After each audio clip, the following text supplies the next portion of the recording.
Hola, ¿qué tal? Saludos cordiales aquí en TV Senado, inaugurando una nueva era en este 2017. Vamos a conversar con un senador que forma parte de una región que ha sido muy sacrificada en el último tiempo. Aquí vamos a ver sus datos y antecedentes para luego conversar con él.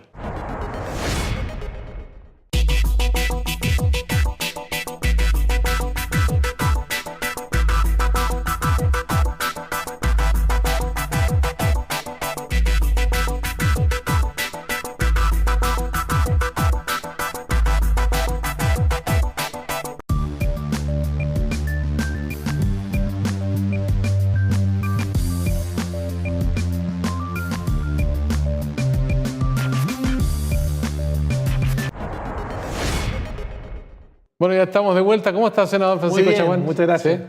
Bueno, me imagino que las vacaciones estuvieron relativamente relajadas. No. ¿Ah? ¿Trabajadas? Sí. Sí. ¿Está dura la campaña senatorial que se viene?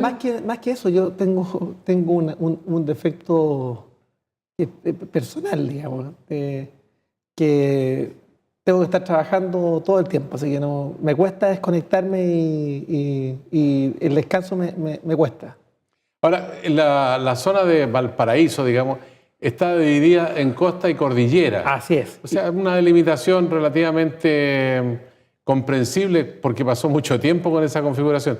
Pero ahora cambia totalmente la configuración y pasa a ser una zona electoral, si no más grande que la región metropolitana o tan grande, más o menos parecida. Así es.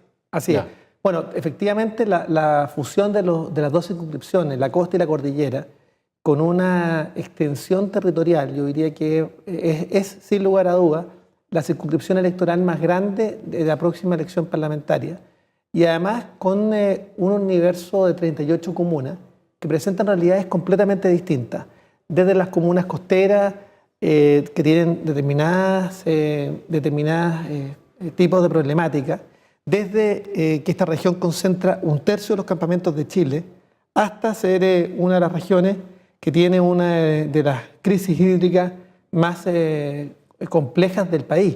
Por tanto, la realidad, desde la realidad portuaria, con los dos principales puertos de Chile, los tres, digamos, si uno considera además Valparaíso, San Antonio y Quintero, la realidad de una región que tiene el potencial de una zona agrícola que puede ser una potencia agroalimentaria, donde tiene además realidades tan distintas desde el turismo, comunas turísticas, hasta comunas de una pobreza y de vulnerabilidad compleja. Estamos hablando desde La Calera, Olmué, hasta comunas que ostentan el mayor número de campamentos como Valparaíso y Viña del Mar, y por tanto la realidad es muy diversa, además con dos territorios insulares de importancia, y representan una realidad y una importancia geopolítica de envergadura, pensando fundamentalmente en la isla de Pascua, Rapa Nui, que le da a Chile un tercio de su zona económica exclusiva, y también el archipiélago Juan Fernández, que también representa una realidad de aislamiento y de abandono del Estado de Chile. Es curiosa la situación de la isla de Pascua porque en línea recta está la isla de Pascua hacia el Pacífico, frente a Caldera. ¿No? Así es.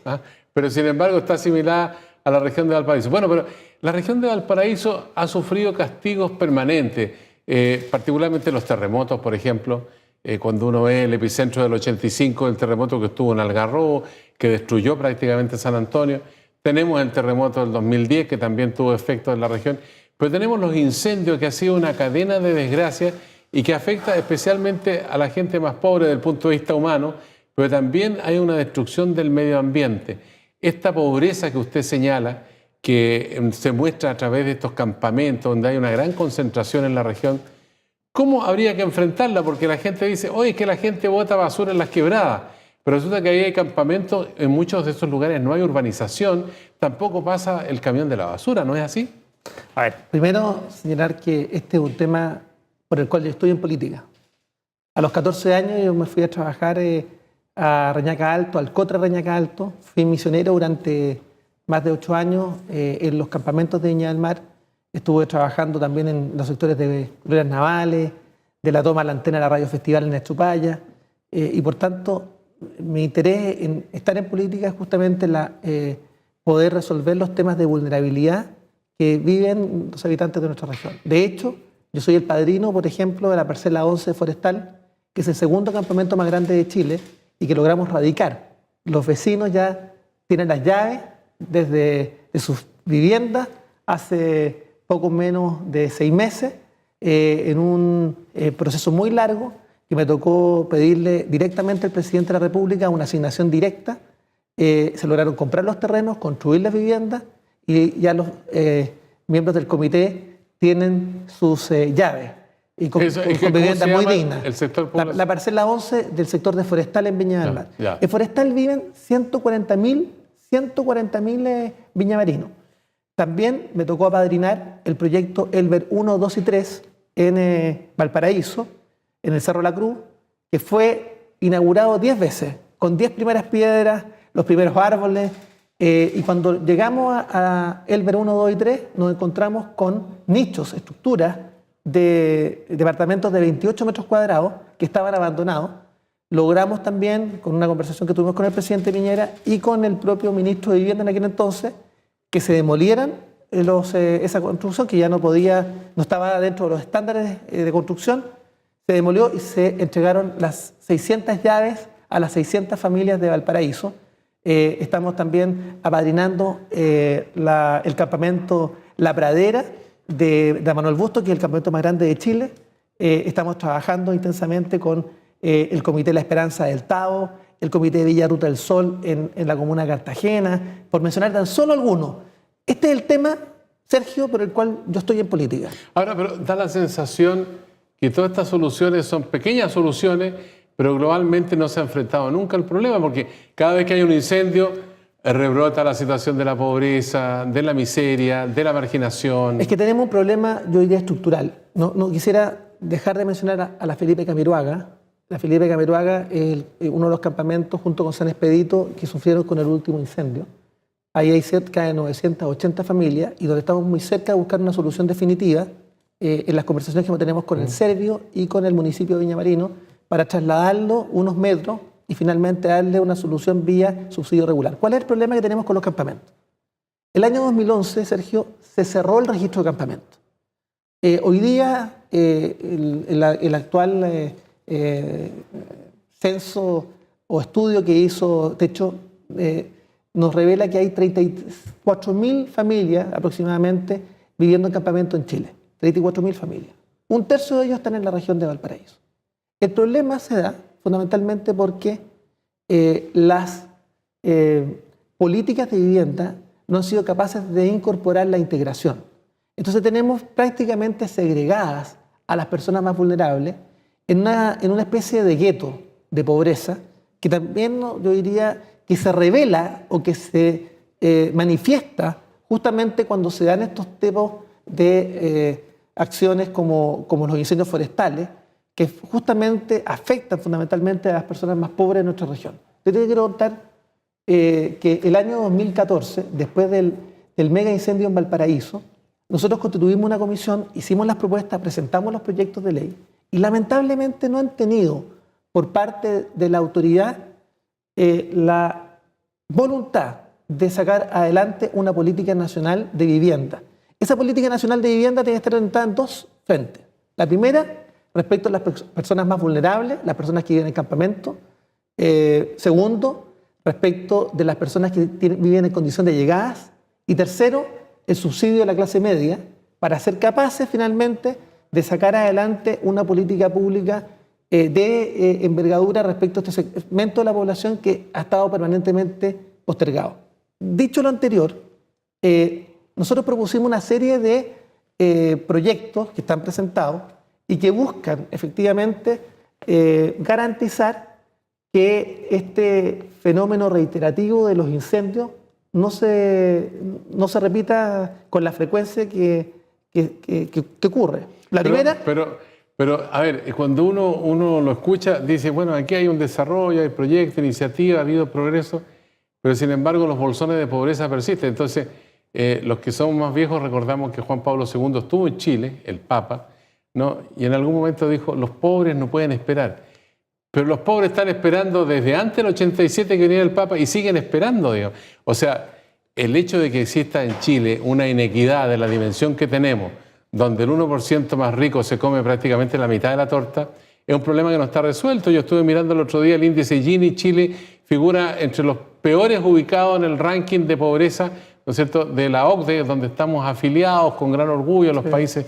Entonces uno dice, bueno, ¿será porque los gobiernos duran poco tiempo y le trabajan a la coyuntura? ¿No hay una proyección de largo plazo? Yo estoy, primero, Sergio, contarte que yo estoy absolutamente de acuerdo contigo en el diagnóstico.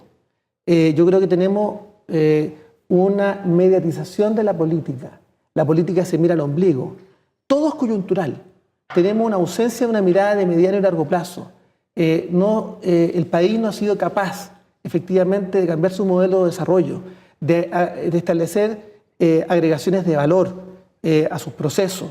No ha sido capaz tampoco de visualizar que la crisis de confianza dice relación con la lejanía de los ciudadanos con las tomas de decisiones y, en definitiva, el proceso descentralizador con gobernadores regionales elegidos con competencia y además con recursos, donde parte importante de los tributos que generan las regiones queda en la región donde se producen las externalidades negativas, como la actividad portuaria en Valparaíso y en San Antonio, como ser capaces de que es necesario procesos continuos de agregación de valor. Nosotros no podemos seguir teniendo una economía extractivista y acá hay que invertir en ciencia, tecnología e innovación.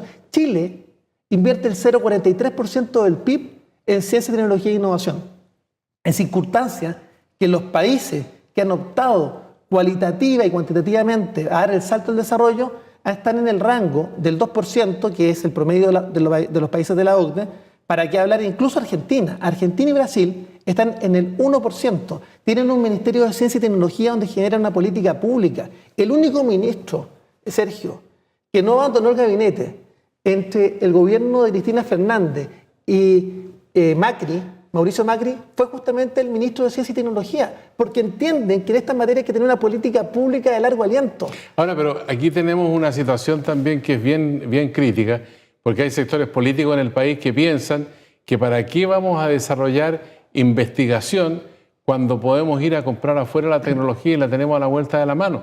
Pero sin embargo se han perdido proyectos, por ejemplo, la plataforma india para hacer para toda América Latina, digamos, fabricación de computadores, de hardware, de software, y eso nunca se hizo en Chile, porque se piensa que es mejor ir a comprar, y se trae, se usa y ya está, y después se tira. Es tan cierto lo que tú planteas, que es parte de la miopía de nuestra clase dirigente. Y lo digo con todas sus letras. Mira, ¿qué pasa con el litio? Mira, el ciclo del salitre se replicó con el cobre y se va a replicar con el litio. Mira lo que está haciendo Argentina. Hay que mirar al lado, tan solo al lado. Lo que está haciendo Argentina es que está generando una política migratoria dirigida a doctores de ciencia para los efectos de establecer una política de agregación de valor al litio. De hecho, ha invitado a los institutos milenios de nuestro país a ver la experiencia. Pero es bueno el sistema que hoy día el litio, por ejemplo, Chile lo tenga concesionado a un grupo privado que es el que se enriquece y el país permanece estancado en términos de desarrollo tecnológico para fabricar, por ejemplo, baterías, pilas y otras particularidades tecnológicas. Bueno, nosotros yo creo claramente que Codelco tiene que abrir la línea de explotación y desarrollo del litio. En esto yo no me pierdo. Y en ese contexto yo soy partidario, efectivamente, de abrir espacios para la instalación, efectivamente, de la industria que le agregue valor justamente al litio. De hecho, ya se licitó y se espera que el año 2018, efectivamente, se comience a la elaboración, segundo semestre del 2018, a la elaboración de baterías de litio en la zona norte de nuestro país. Entonces, ¿qué quiero decir con esto? Mientras la atención mediática, Sergio, sigue concentrada en que la política debe resolver los problemas de la política, desconectada con las realidades sociales. Yo le quiero decir, mira, mi hijo es coordinador de techo en la Felipe Camiroaga, en el campamento Viña del Mar. Y le quiero decir lo siguiente, yo estoy trabajando con ellos, después de cada uno de los incendios he estado trabajando con ellos en la búsqueda de soluciones definitivas. Quiero decir, la desazón respecto de la desconexión que hay entre los debates parlamentarios, los debates de la élite, los debates respecto de las prioridades gubernamentales con las realidades sociales es evidente. Yo quiero decir lo siguiente, mira. Y yo le quiero hablar a los vecinos de Viña del Mar, de Valparaíso, de Concón, que tienen que ir a hacer la fila en los CEFAM. Y cuando se encuentran que para una interconsulta médica a un especialista tienen que esperar 434 días, o tienen que esperar 494 días para una intervención quirúrgica de una patología GES. Uno dice, bueno, ¿cuál es la urgencia? Y uno le dice a la ministra, necesitamos reformar o hacer la gran reforma estructural en la salud. ¿Y sabe lo que me dice? No es parte de nuestra agenda. Y cuando yo digo, ministra, tenemos que terminar con los abusos de las ISAPRES. Yo he presentado los proyectos de ley para terminar con los alzas unitarias en los planes de salud, para terminar con las tablas de factores, para terminar efectivamente con las preexistencias. ¿Y sabe lo que nos dice? Hablamos de la salud, hacemos una pausa. Encantado. Porque ahí hay un temazo que a todos los chilenos preocupa, padres, madres, abuelos, en fin, los hijos, los nietos, todo el mundo se implica en la salud porque ahí está la manera de prolongar la vida, de mejorarse, de poder estar en el colegio, en la universidad, en el instituto profesional o en el trabajo o en el descanso de la tercera edad o la cuarta edad. En un instante volvemos con usted para seguir conversando con el senador Francisco Chaguán por la región de Valparaíso Costa, por ahora, dice él.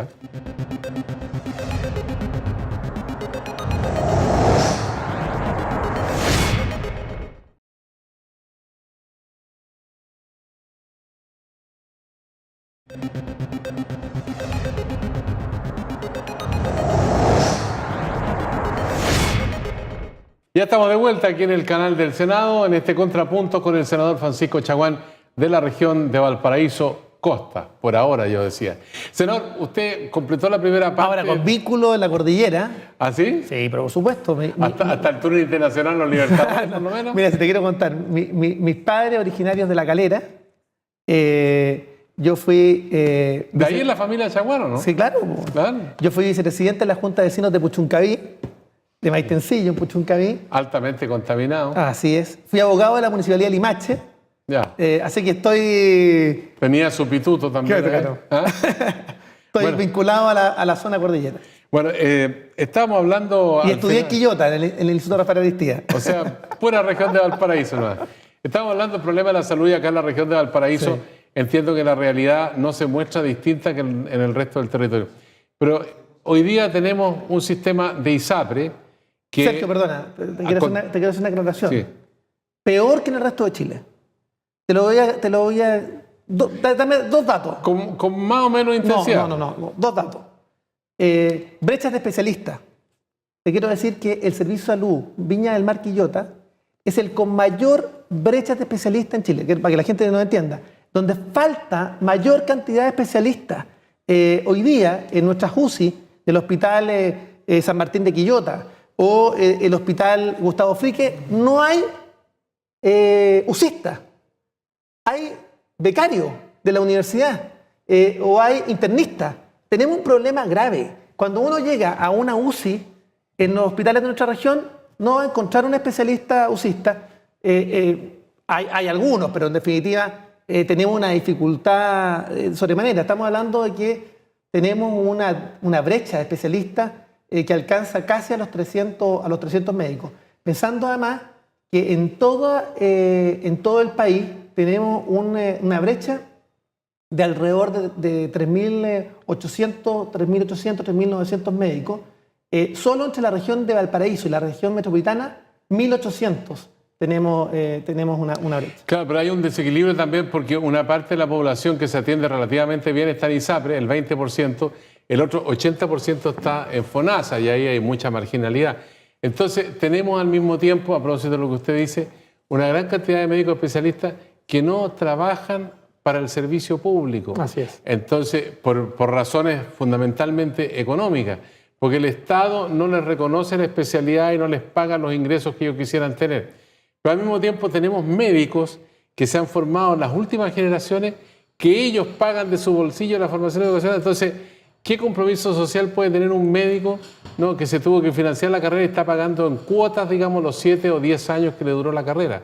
Entonces, ¿no hay un problema de génesis también que dice relación con esa falta de vocación de servicio público que acusan mucho? A ver, lo primero es señalar, Sergio, que yo creo que es muy importante que la formación de especialistas sea una política de Estado. Si uno hace una memoria... ¿Ahora lo tiene controlado eso el Ministerio de Salud? Absolutamente. Entonces, si uno empieza a cuestionarse desde cuándo se empezó a hablar de la brecha de especialistas en Chile. Primero, con la contratación de los 500 nuevos especialistas de la presidenta Bachelet en el primer gobierno. Luego, durante el gobierno del presidente Piñera, se formaron 900 especialistas por año. Y luego ese programa se ha mantenido. Tenemos algunas dificultades que dicen relación fundamentalmente con el seguimiento de dónde están finalmente esos especialistas formados y cuántos de ellos vuelven al servicio público, que es un tema que hemos discutido con el Ministerio de Salud. Primer tema. Segundo, tenemos otro problema que dice relación con que hay áreas, especialidades, en las cuales no tenemos suficiente interés o no hay suficientes becas. Por ejemplo, oftalmología. Por ejemplo, temas que dicen relación con geriatría. La población chilena se está envejeciendo, tenemos un tema vamos a necesitar más geriatras que pediatras. Efectivamente, nuestra realidad demográfica efectivamente demuestra cómo Chile se está envejeciendo a pasos agigantados y donde tenemos que prepararnos para las actuales enfermedades de los adultos mayores que se van a transformar en verdaderas pandemias, particularmente las enfermedades crónicas no transmisibles. Estamos hablando de la diabetes, los infartos cardiovasculares, los infartos cerebrovasculares, que efectivamente van a ser, que van a marcar la tónica. Por otra parte, tenemos una serie de patologías en los cuales no tenemos centros de referencia, regionalizados, macrozonales. Por ejemplo, el cáncer. El cáncer es la principal causa de muerte en nuestro país y no tenemos centros de referencia macrozonales en cada una distribuidos a lo largo del país que nos permitan un diagnóstico oportuno y, por supuesto, un tratamiento oportuno. Entonces, cuando finalmente son derivados a los grandes centros de nuestro país, finalmente hay poco que hacer. Tenemos otra dificultad, yo diría mayor, y que dice relación con las enfermedades raras o infrecuentes. Yo presenté un proyecto de ley que está actualmente en la Comisión de Salud y que le hemos pedido a todos los gobiernos. Al gobierno del presidente Piñera no tuvimos respuesta satisfactoria por parte de Hacienda, como tampoco en el gobierno de la presidenta Bachelet, para los efectos de establecer una categoría especial de las enfermedades raras o infrecuentes. ¿Y por qué yo le hablo de este tema? Porque desde el año 2001 yo fui abogado ad honorem, gratuito, de la agrupación de padres de niños con fibrosis quística, de la agrupación de enfermos terminales catastróficos de Chile, defendí en los tribunales a las asociaciones de enfermos lisosomales en contra de las ISAPRES, defendí a una serie de asociaciones en contra, yo diría, el abuso del sistema. Pero la raíz del problema, como dice un amigo de la zona de Santa Cruz, campesino, no es que aquí sigue todavía ese viejo axioma que está mal pelado el chancho, senador. Absolutamente. Que la distribución de la riqueza provoca estos problemas. Absolutamente.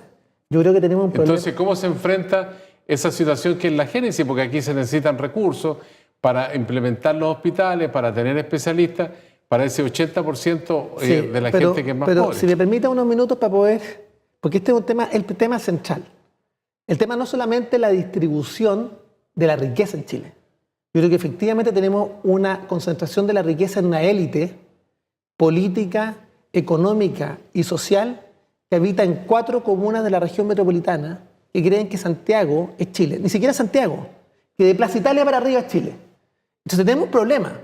Y la élite de izquierda, de derechas y de centro habitan esas 4 comunas.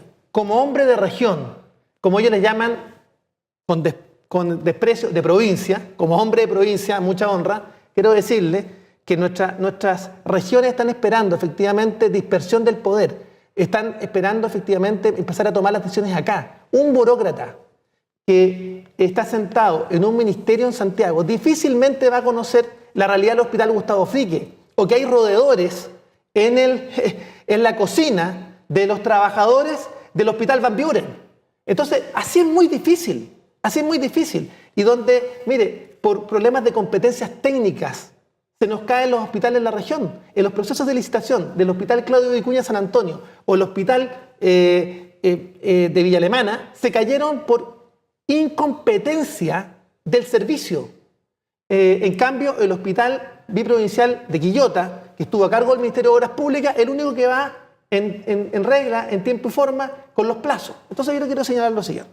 Cuando tenemos además la mayor inversión en la historia de Chile en un hospital, que va a ser el Hospital Gustavo Fricke, que logramos sacarlo adelante gracias a una campaña ciudadana que hicimos con 60.000 vecinos de Viña del Mar y donde le impusimos a la autoridad, le exigimos a la autoridad, cuando en algún minuto en el gobierno de la presidenta Bachelet y luego en el gobierno del presidente Piñera nos dijeron que no iban a llevar al hospital. Los forzamos con movilización en la calle, con los gremios del Fricke. Pero quiero decir lo siguiente. Cuando no se conoce esa realidad de un escritorio en Santiago, cuando un ministro de la vivienda, no conoce la realidad de los campamentos, cuando un ministro de educación no ha ido a las realidades de nuestras escuelas públicas municipalizadas de Viña del Mar, o para qué hablar de Concón, cuando se vive una existencia paralela, la gente, la élite, transversalmente, que está en las 4 cuadras del poder en la moneda, vive en una burbuja y cree que finalmente los temas y la agenda que generan desde la moneda es la que le importa al país. Eso es completamente falso. Mire, yo quiero decir lo siguiente. Yo fui misionero durante 8 años en Guara, Guaraciña, Tarapacá, Colchane. Le quiero decir lo siguiente. No hay identidad territorial. Si la gente en Guara, en Guaraciña, en Tarapacá, en Colchane, ni siquiera se siente de Chile. No hay identidad idiomática. Entonces, tenemos varios Chiles que coexisten. Entonces, mientras la élite, y le quiero hablar a la élite, no entienda que hay que dispersar el poder, y dispersar el poder involucra dispersar las tomas de decisiones, tenemos un problema. Ahora, cuando usted dice dispersar el poder, resulta que el poder está abrazado por este grupo que además tiene un matrimonio en algunos sectores que son bien importantes, ¿no es cierto?, en la derecha, algunos sectores de centro y también algunos de izquierda, ¿no?, que han tenido esta vinculación del dinero con la política, que han hecho acciones en el Parlamento en función de intereses sectoriales y han recibido dinero. Entonces ahí se ha creado una situación de desconfianza. Ahora todo el mundo sospecha de todo el mundo. Entonces el problema de fondo es cómo se resuelve la ecuación para recobrar las confianzas, Sergio, porque es un proceso largo. A ver, Sergio. El tema de la desconfianza es más profundo. Quebramos el sentido de comunidad en Chile. Se rompió el sentido de comunidad. Mira, la desconfianza es una desconfianza interpersonal y eso es lo más grave. Hoy día, solo el 13% de los chilenos confía en su vecino. Solo el 13% de los chilenos confía en su vecino. Eso quiere decir que en definitiva los chilenos viven bajo sospecha. El otro, bajo sospecha de su vecino. Es el drama de Chile. O sea, se perdió la solidaridad, la colaboración. Absolutamente, absolutamente. Mira, yo te quiero contar lo siguiente. Y esto ha sido un proceso progresivo de los 60 en adelante. Yo en algún minuto te entregué un libro que yo escribí sobre el tema, que se llamaba Semillas de Futuro, Voces para el Chile del 2030. ¿Y qué habla de este tema? Cómo en Chile, desde los años 60, se fue desintegrando el sentido de comunidad. Y eso partió por lo siguiente, por los proyectos políticos que eran refundacionales. Frei, Allende, Pinochet. 3 proyectos políticos completamente refundacionales, que miraban al adversario como un enemigo. Y finalmente impusieron un clima en Chile que generó que generó la cuna de todos los conflictos que hoy día estamos viviendo.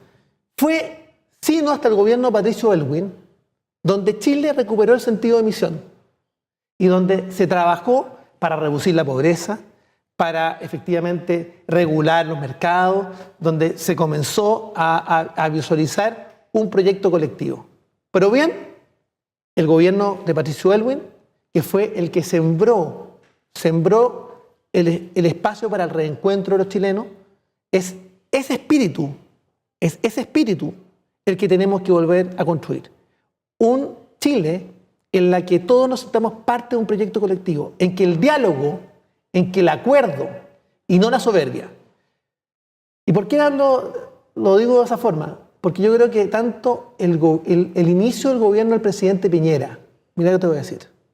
Como el inicio del segundo mandato de la presidenta Bachelet, pecaron de la soberbia como pecado original. ¿Qué quiere decir esto? En 20 días hicimos lo que la Concertación no hizo en 20 años. Vamos a aplicar la retroexcavadora. No, me decía el senador Quintana. No, la retroexcavadora no. La motoniveladora. No va a quedar vestigios de ustedes. ¿Qué quiere decir? Es que cuando está ese espíritu, es muy difícil construir sentido de comunidad. Es el problema de máquinas. Nosotros tenemos una máquina del tiempo y se nos terminó el tiempo, porque tiene un minuto de confianza para cerrar su conversación con este programa. Contrapuntos aquí en el canal del Senado. 60 segundos para expresar un pensamiento, una crítica, un proyecto. Vamos a ver cómo anda la capacidad de síntesis del senador Francisco Chaguán. Ahora ya. No, lo que hay que decir es que las buenas noticias, lamentablemente, en nuestro país no son noticias. Y por eso yo quiero señalar lo que estamos haciendo también como senador. No solamente estamos recuperando el patrimonio intangible de la región de Valparaíso. Hemos producido 2 documentales donde esperamos que el orgullo de ser sanantonino, en el caso de nuestro documental Soy un carnaval, y el de Quintero y el mar de los deseos, que también busca recuperar el orgullo de ser quinterano, o el ejercicio que hicimos para traducir con la comunidad Rapa Nui la Biblia en Rapa Nui, haciendo el primer ejercicio de la traducción de un texto bíblico y recuperando los cantos ancestrales para la comunidad. O el trabajo que estamos realizando en la comuna de Casablanca, donde estamos haciendo que los niños de Casablanca sueñen, escriban poemas, cuentos y se los publicamos para poder difundir el arte y la cultura. Eso es parte también de la tarea y la labor de un parlamentario. A través de nuestro proyecto, de nuestra oficina parlamentaria, y que hoy día es Fundación Vamos que se puede, hemos entregado 4.500 sillas de ruedas, 1.200 catres clínicos. ¿Y eso qué espacio tienen los medios? Ninguno. ¿Sabe por qué? Porque la política se mira al ombligo. La política se ha mediatizado de tal punto que solo hay coyuntura y no hay capacidad de mirar la región, la comuna, el país en el mediano y largo plazo. Me voy a quedar debiendo 30 segundos para el próximo programa, senadora. Queremos agradecerle al senador Francisco Chaguán esta conversación con Contrapuntos aquí en el canal del Senado, y a usted muchas gracias por la sintonía, y será hasta un próximo encuentro para todo el país.